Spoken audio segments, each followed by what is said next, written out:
একটা গর্ত 50 বছর ধরে জ্বলছে আগুন, কিন্তু কেউ জানে না কেন নেভে না। আর এক মরুভূমি যেখানে 1000 বছর আগে আঁকা রেখা কেবল আকাশ থেকে দেখা যায়।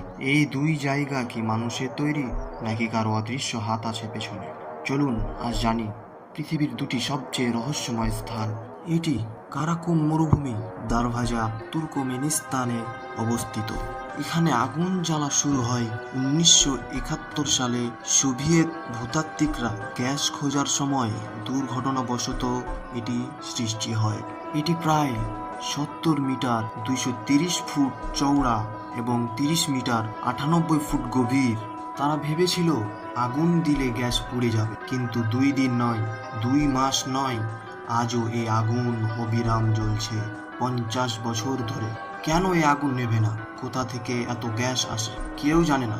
বিজ্ঞানীরা এখনো এর গভীরতা বা রহস্য পুরোপুরি বোঝেনি। দূর থেকে দেখতে গর্তটা যেন নরকের মুখ।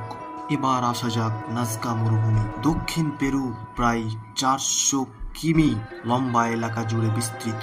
এটি 2000 থেকে 2500 বছর আগে, অর্থাৎ খ্রিস্টপূর্ব 500 বছর থেকে খ্রিস্টীয় 500 সাল এর মধ্যে।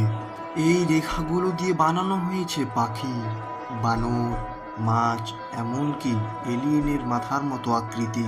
এত বড় যে কেবল আকাশ থেকে দেখতেই বোঝা যায়। কিন্তু প্রশ্ন হলো, 2000 বছর আগে মানুষ কিভাবে এত বিশাল ছবি আঁকলো, যখন কোনো ড্রোন, প্লেন বা উপগ্রহই ছিল না? কারো মতে এগুলো এলিয়েনদের জন্য সংকেত, আবার কেউ বলে এটা ছিল প্রাচীন ধর্মীয় রীতির অংশ।